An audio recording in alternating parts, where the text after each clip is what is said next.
Michael Dillard is an author who's with us here just now, and we're going to talk about your book, Accidental Success. And already we've managed to have a bit of success getting you onto the Zoom meeting, okay? Yes, indeed. Yeah. So, the basic idea of the book is that it reveals vision, plans, and insights to help people get to the top. So, are you able to just basically expand on that premise for us? Yes. Thank you, Toby, for that warm introduction. The premise is of the book Accidental Success, Accidental Millionaire Retirement is the fact that earlier in life, like a lot of people, we face difficult challenges. When I mean difficult challenges, I mean we're young, we graduate from college, or we want to go to college, something happens, things don't turn out to be what we expect. Yeah. At that point in time, sometimes you or others or your audience will become a little bit stressed out with life. And what I realized is that by having a vision plus taking action, you can become successful. Yeah, definitely. And the idea of millionaire retirement, I guess that appeals to a lot of people because, you know, we spend our whole lives working and aiming to have a nice retirement, but really, a lot of the time, the pension you get is not really close to what you were actually earning in your life. That is correct. And that's when I realized I stumbled upon having an accidental millionaire retirement, as you Mm, spoke about a pension. Uh, yeah. Nowadays, companies are saving money. They're switching from having a pension where the typical employee will work for 20, 30, 40 years with one company and retire and continue to maintain their standard of living. It's not like that Mhm. anymore.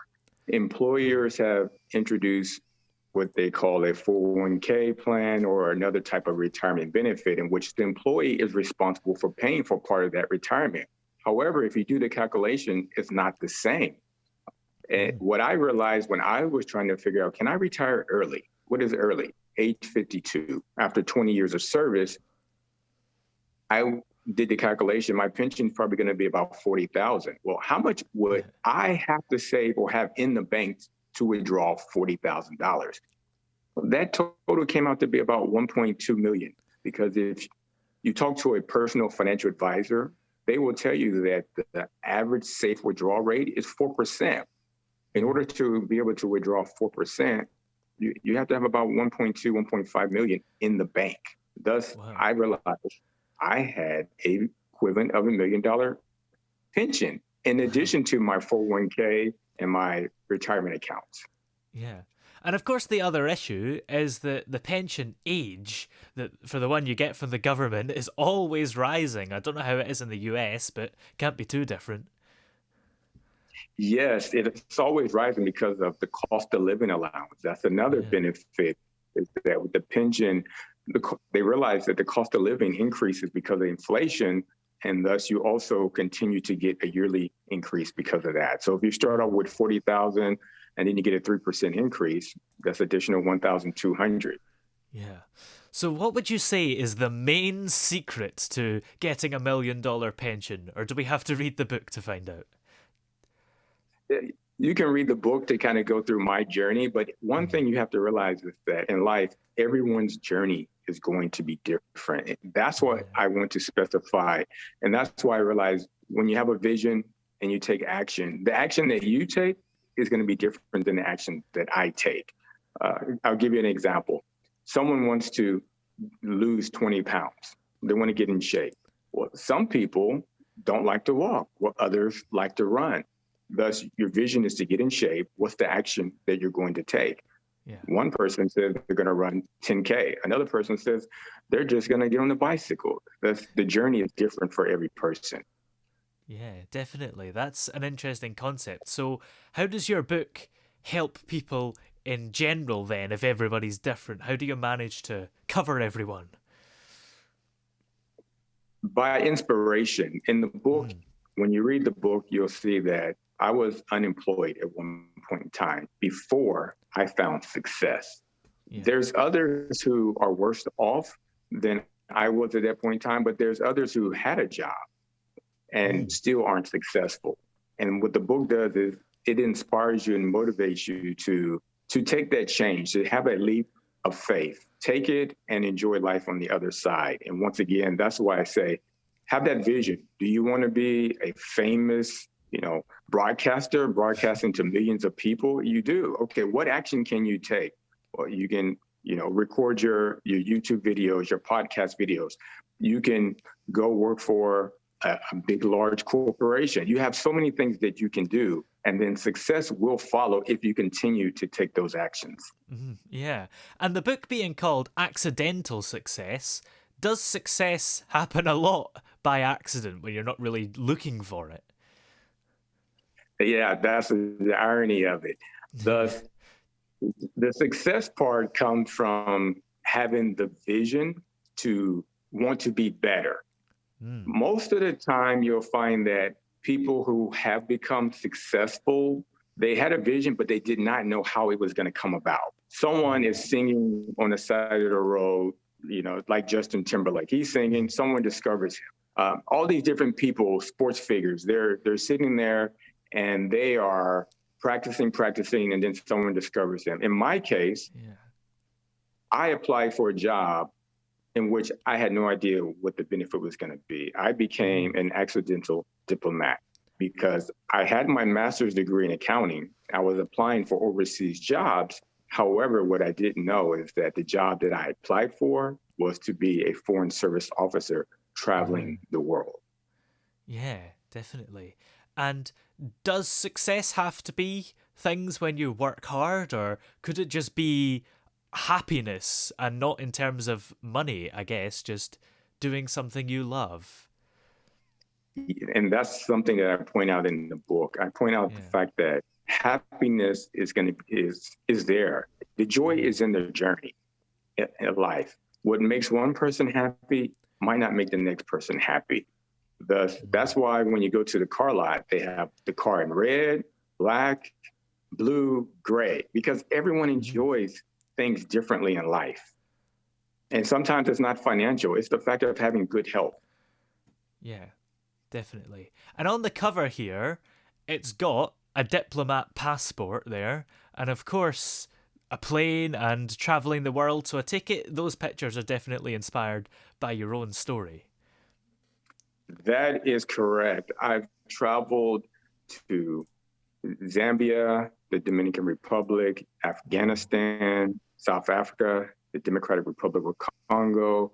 I've traveled to many countries throughout my lifetime, especially one time when I was in the Dominican Republic, I actually had a chance to have a meet and greet reception with, at the time, Secretary of State Hillary Clinton. And when she walked into the room and she shook my hand, I was like, wow, this is what I call accidental success. I had no idea that she was going to, come into the room and actually meet and greet and shake my hand. I figured it's just part of the job, make sure everything is put in order for her. But for her to come and acknowledge me, that's what I say the accidental success comes from. It comes from having the vision to want to do more in life. Definitely. And this is really a stupid question, to be honest, but what actually does a diplomat do? Because we hear it all the time, and is it a kind of official role kind of thing? Are you representing the country? So a great question. In this capacity, I'm in my personal capacity, writing as an author, releasing my book, Accidental Success, Accidental Millionaire Retirement. Yeah. A diplomat, what they're responsible for doing is they travel around the world, and what they're doing is they're representing the citizens of the country that they come from. They want to make sure that they're helping to eradicate extreme poverty out of the world. They want to make sure, such as COVID. Right now, COVID is a large pandemic that's affecting people's life. Yeah. In the realm of diplomacy, what countries want to do is they want to support those who cannot afford to pay for the vaccines if they choose to have them. So diplomats represent their country to make the world a better place. Yeah, absolutely. So when you were traveling to all these different places, was there anything that inspired you? Wow, I was inspired when I was in Afghanistan. Mm, When I traveled outside of the embassy, out and about into the population, and I saw how developed the road was and the infrastructure, I, yeah. I was inspired. I realized that what you see on the news is different from what's actually out there. Yeah. Yeah. That's so true, I guess. You only ever see the perhaps negative stuff. And I guess the same goes for like positive places as well. On the news of a place that's like kind of popular, you would only ever see the kind of touristy parts. When you go there, it's worse than you imagined. I guess it works both ways. It does work both ways. As an example, when I was living in the Democratic Republic of Congo, one of the most poorest countries in the world, Yeah. you think to yourself, what can you do? How can you have fun? Getting back to fun, enjoying life. Mm. Well, I found joy in exercising. We hired a local Congolese boxer to come to our house and uh, to put us in shape. He got us in shape. We did boxing, practicing. We lost like 5 pounds and got into the best shape of our lives. Thus, you can enjoy something everywhere. And something my uncle told me. My uncle told me that you can learn something from anybody, even the janitor. I mean, how many times have you gone somewhere and you're lost and you ask, oh, can you show me where X place is? And someone might say, oh, it's over there, or it's closed. If it's closed, they just saved you a 20-minute trip. Mm. Yeah, definitely. That's so true. You should never kind of underestimate somebody just because of their job or what they look like or anything like that.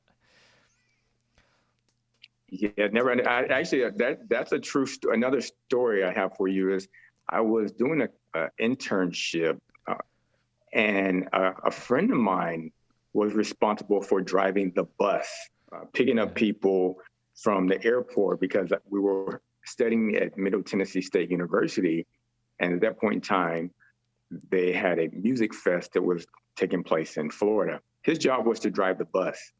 Mm. Well, as he was driving the bus, one of the people he picked up asked him, well, what do you do? He says, oh, I'm a college student studying recording industry. Yeah. She says, oh, I think my son can help you out. He says, oh, for real? She says, yeah, I'll talk to him. What's your son's name? Jermaine Dupree. Yeah. So, yeah. So now he's working for Jermaine Dupree, working at So Def Records. Wow. That's incredible. Yeah. So, what actually gave you the idea to write this book in the first place? The idea came about when I was unemployed, Yeah. but I still was able to survive. And the reason why I was able to survive was because I had a vision. I put money in my 401k account. I saved money. I lived below my means. And when I was receiving that unemployment check, I said, things are going to get better. And they did. When I got my job as a foreign service officer and I came back on vacation, I went to go visit a friend. And as I was visiting a friend at his business, a lady came in who spoke Spanish. Mm. And he couldn't understand what the lady was saying. So I started interpreting for them, back and forth. And he looked at me afterwards and says, wow, you know how to speak Spanish? I said, yeah, because I learned it in language training because of my job. He said, Yeah. man, you got to write a book. This is an inspiring story. Hmm. That's interesting, actually. So you were kind of just told you've got to write a book and you acted on it, I guess, because a lot of people would probably just brush that off, maybe. Yeah, I acted on it because I realized that when I walk into a meeting or I walk down the street in a restaurant, Yeah. when you think of a diplomat, you think of someone who looks different sometimes. You don't really know what that image looks like. You don't see them as a regular person. In Yeah. addition to that, coming from a low income family and being able to save up money to be able to have the kids go to a good schools, to be able to afford college, it shows motivation and inspiration to others to continue studying, continue to get your education, continue to have a vision for your life. And once you do that, you can become successful. Yeah, definitely. And in all aspects of your life, do you take things very seriously? Because here, for this interview, you're dressed up all smart, and here I am in this jumper and shirt. So it's kind of clear that one of us has made more effort for this experience. When you people when they see how you dress, they have certain viewpoints automatically. We have certain biases within our brain is designed to start making decisions. Is this person credible or not? Yeah. And et cetera. I like to dress up. I like to put on a suit and tie when occasion affords it. But tomorrow I'm going to a football game. Yeah. So I'm going to be in my sweats and my jersey. Yeah, unless you happen to also be a football manager or something, because they always wear Right, waistcoats and stuff. right. Yeah. So, how long did this book take you to complete then? So 9 months from when I first put the ink to the paper. Yeah. And has the pandemic maybe helped you have a bit more time, or has your kind of work still been the same schedule? The pandemic did allow me to sit back and to jot down a few notes about my life. And then after it was on paper, to continue to expand because we weren't moving around as much. The pandemic had afforded me more time to write. Yeah, definitely. And I guess in this year, a lot of people have struggled financially. So a book about how to become more successful will appeal to a lot of people in a year when success has been lower than ever. One thing about, financial knowledge is that the sooner you have it, the more richer you can become. And what I mean by that, a lot of people ask me, what do I invest in? And I tell them, well, invest in the S&P 500 or an index fund. Why? Take the S&P 500. That means you own 500 of the largest stocks in the United States of America. Thus, you are a business owner. If you have $100, you put it into the S&P 500, you own businesses. You're a business owner. You own Apple, you own McDonald's and Walmart. In addition to times like this, when things are tough, it shows the importance of living below your means. Don't, having a $50,000 car that you're making payments on is not going to come in handy when it's time for you to pay the mortgage or the bills. Thus, get a $20,000 car and have the extra $20,000 in your retirement account. Yeah, definitely. And investing in these shares, is that quite easy to do, or can it be a bit risky if you don't know what the business is like and if you're going to earn anything from it? Great question, Toby. Great question. And that's why the advice is that the S&P 500, why? Have you heard of Walmart? Yes. Have you heard of Amazon? Have you heard of Apple? Right? Yep. Those companies make up the S&P 500. So you're buying 500 of the best performing businesses.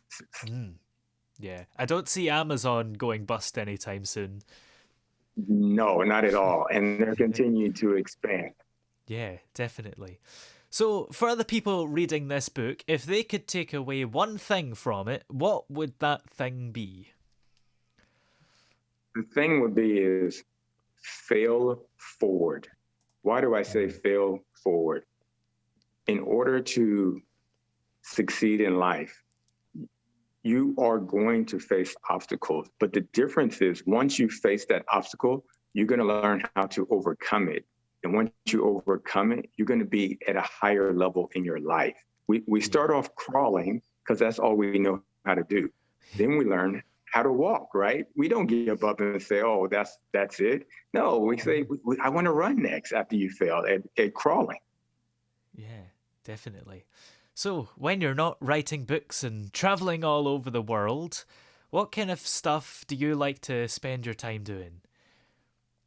I enjoy exercising. I like to jump on the treadmill for about 20 minutes. Afterwards, lift weights for about 10 or 15 minutes. And then in the evenings, me and my wife, on like 5 days a week, we go for a 30-minute walk. That's another nugget that's in the book. You have to spend time with your partner. Yeah. And during those 30-minute walks, you're able to plan out your life together, to be in unison. Yeah, definitely. And I wonder, does exercise boost your success? Because I suppose it might boost your self-esteem and in turn just make you more successful that way. It depends on the person. For me, Yeah. I enjoy exercising, but for other people, they might enjoy playing golf. Somebody else might enjoy doing a crossword puzzle. That's why this journey of life is going to be different for everyone. And the most important thing is that we just take time to enjoy the moment, enjoy the fresh air that we have to breathe. Yeah, for sure. And after this book, have you got any others planned, or is that it for now?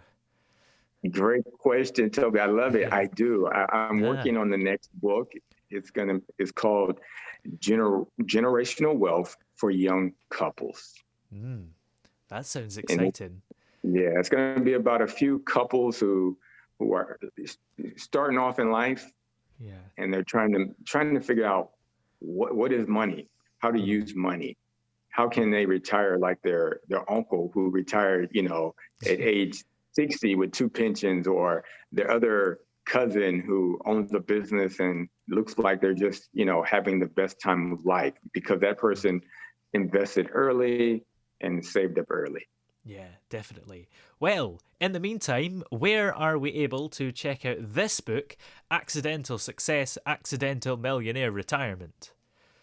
On Amazon, if you go to Amazon, it's there, ready for you to purchase so that you can learn how to be successful in life.